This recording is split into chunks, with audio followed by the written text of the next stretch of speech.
My name is Mohammad Wasif और छोटा सा introduction I am visual communication designer bachelors from national college of arts. और story बस ये है कि ये बतानी है कि यहाँ पे मैं आज क्यों आया हूँ आपके पास, what made me stand here, इन्होंने बुलाया। So it started in like when I was in 4 class, जब मुझे ड्राइंग्स का, पेंटिंग्स का काफ़ी शौक़ था। और मैं करता था कि ज़्यादा पोर्ट्रेट्स बनाता था, लाइक लैंडस्केप्स बना लिए, शौक़ था इन चीज़ों का, ड्राइंग्स वगैरह का। बट तब art was a compulsory subject, drawing बड़ी ज़रूरी होती थी, 100 नंबर का पेपर होता था। तो बेशक रट्टा मार के तब शौक़ भी नहीं था, बट ये था कि एग्ज़ाम्स में अच्छे नंबर लेने हैं। तो घर वालों ने मार मार के ट्यूशन्स दिला दिला के कि अच्छे नंबर इसके आ जाए।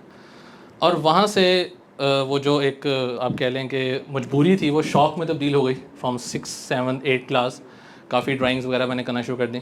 और फर्स्ट सोर्स ऑफ मेरा अर्निंग भी एज अ फ्रीलांसर भी पोर्ट्रेट्स था, पेंसिल स्केचेस वो बना के मैं सेल करता था ऑनलाइन। अब ऑनलाइन की स्टोरी ये है कि मैं पहले स्केचेस बनाता था ऑन अ स्केच पैड और बस अलमारी में रखते हैं, डेट्स इट। तो एक दिन एक दोस्त ने कहा, यार कि आपका ये क्या मकसद है ये बना के अलमारी में रख देते हो, तो just sell them, like online इसको बताओ तो सही लोगों को कि आप ये काम कर रहे हो। तो आई थिंक इट वाज 2011। तो तब I thought of a name simple, that is drawing में करता था तो it's sort of art bye Wasif. तब मैंने इंस्टाग्राम पे तब नहीं होता, तब मैंने फेसबुक पे एक पेज बनाया इस नाम से, और मैंने पोस्टिंग्स वगैरह शुरू कर दी, थोड़े ऑर्डर्स वगैरह आना शुरू हुए। और वहाँ से आहिस्ता आहिस्ता गेम अप हुई इस तरह से कि मैं कंसिस्टेंसी से काम करता रहा, लगाता रहा। इतना रिस्पॉन्स नहीं आता था, 1 हफ़्ता 2 हफ़्ता ड्राइंग स्केचेस पे लगाओ, और फिर लोगों को यहाँ पे आर्ट का इतना नहीं था क्रेज़। वो बस उन दिनों में इतना सोशल मीडिया भी नहीं था, मोस्टली फेसबुक था। Slightly gradually I shift to photography, और कैमरा लिया मैंने एक नाइकन का, D5200 नाइकन इट वाज। और शुरू में बस ये था कि ज़ाहिर बात है हर बिगनर्स का या बिगनर का ये मसला होता है कि बजट इश्यूज़, शुरू में इतने घर वाले सपोर्ट नहीं करते।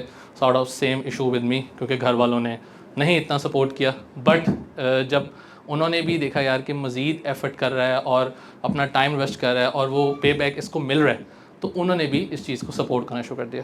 तो 5 क्लास में जब मैं ड्राइंग देखता था क्लास में, जो मैम पढ़ाती थी, तो बड़ी फंटास्टिक ड्राइंग, और मेरा था कि मैं पूछूं कि कहाँ से पढ़ी है। बताया उन्होंने कि NCA से पढ़ी। तो आई नेवर न्यू कि NCA क्या है, कोई आर्ट इंस्टीट्यूट है 5 क्लास में, पता नहीं क्या है। बट वो सॉर्ट ऑफ एक ड्रीम था कि मैंने NCA जाना है। और फिर वो तैयारी की, स्ट्रगल की, पहुँचे NCA, तैयारी की, 5 साल 4 साल वहाँ पूरे हुए। और वहाँ से within the meanwhile 2014 में I started photography, shifted to videography, vlogging, travel vlogging. और 2017 में I went to India college की तरफ से, वहाँ पे कुछ ट्रैवल व्लॉग्स बनाए।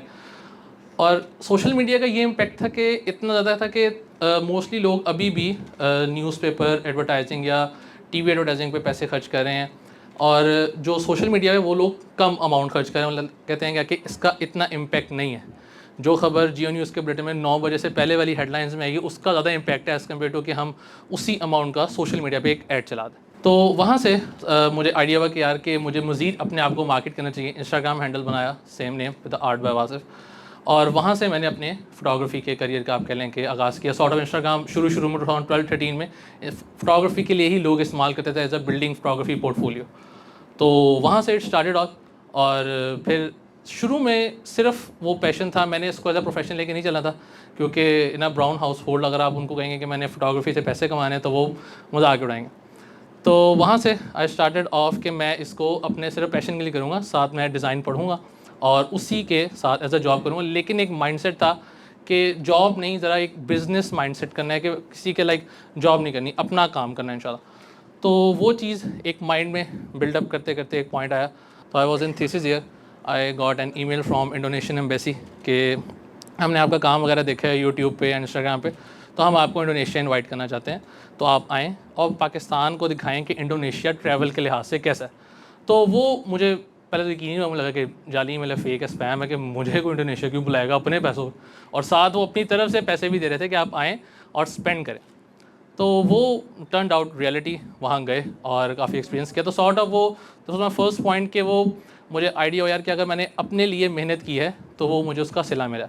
और ज़िंदगी में मैं अपना अगर एक्सपीरियंस बताऊँ आपको, तो कोई भी चीज़ ऐसी नहीं है जिसमें आप अपना टाइम इन्वेस्ट करें, या कोई भी चीज़ आप ज़िंदगी की ले लें, उसमें अगर आप उसको 100% देंगे तो आपको 100% पे बैक करेगी। आप जिम ले लें, आप अपनी कोई स्टडीज़ ले लें, आप अपना कोई भी प्रोफेशन ले लें, अगर आप उसको 100% अपना दे रहे हैं तो वो आपको पे बैक करती है।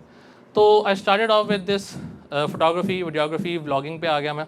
ट्रैवल व्लॉग्स मोस्टली अभी भी मैं अपलोड करता हूँ ऑन माई यूट्यूब चैनल, और still I am doing wedding photography as a main source of business, क्योंकि पाकिस्तान में अगर आप इस फील्ड को देखें, फोटोग्राफी की फील्ड में, तो there is no money except for fashion और वेडिंग्स, या बहुत ही पुराने अगर आप कह लें फोटोग्राफर जो बहुत कोई 30-40 साल से करते आ रहे हैं, और वो लैंडस्केप फोटोग्राफी सेल करते हैं to banks for their calendars, या जो उनके वो बनते हैं एनवेलप्स बनते हैं, इस तरह की चीज़ें। तो वहाँ पे वो लैंडस्केप फोटोग्राफी का थोड़ा सीन है, वरना अगर कमाने का सीन है इन द फोटोग्राफी इन पाकिस्तान तो वो मोस्टली दो चीज़ों में, वेडिंग्स एंड फैशन। तो आई एम डूइंग वेडिंग्स और साथ लैंडस्केप फोटोग्राफी चलती रहती है।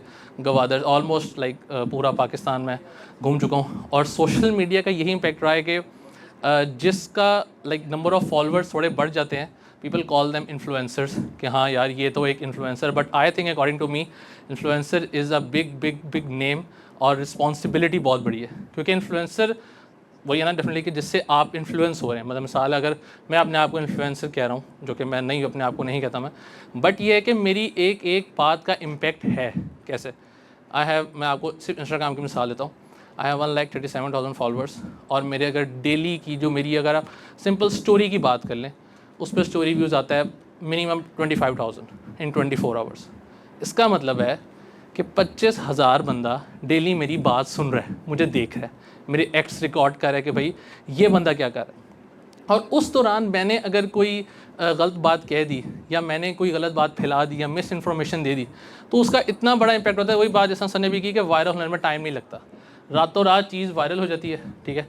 और वो अच्छी भी चीज़ हो सकती है, और मोस्टली बुरी साइड वाली चीज़ें वायरल होती हैं। तो बेहतर इम्पैक्ट होता है कि इन्फ्लुएंसर का लफ्ज़ जो है वो मैं अपने आप पे एटलीस्ट नहीं लेता, क्योंकि ये वाकई बहुत बड़ी जिम्मेदारी है। उसके अलावा आपको विद द टाइम इवॉल्व करना पड़ता है ट्रेंड के साथ। आपको अगर अपनी चीज़ को मार्केट करना है, आपने अपनी चीज़ को सेल करना है, तो आपको सोशल मीडिया प्लेटफॉर्म्स का इस्तेमाल आना चाहिए कि आप उनको किस तरह इस्तेमाल कर सकते हैं। और बाकी ये है कि ऑलमोस्ट काफ़ी लोग अभी आजकल चल भी रहे हैं कि हर चीज़ के क्रैश कोर्सेज भी सेल हो रहे हैं and stuff. But from all of this talk I want you to ask some questions अगर हैं, अगर आप लोग माइंड में, वरना I have my Instagram handles and YouTube stuff, तो आप काम के लिए वहाँ जा सकते हैं। बाकी yes, thank you so much.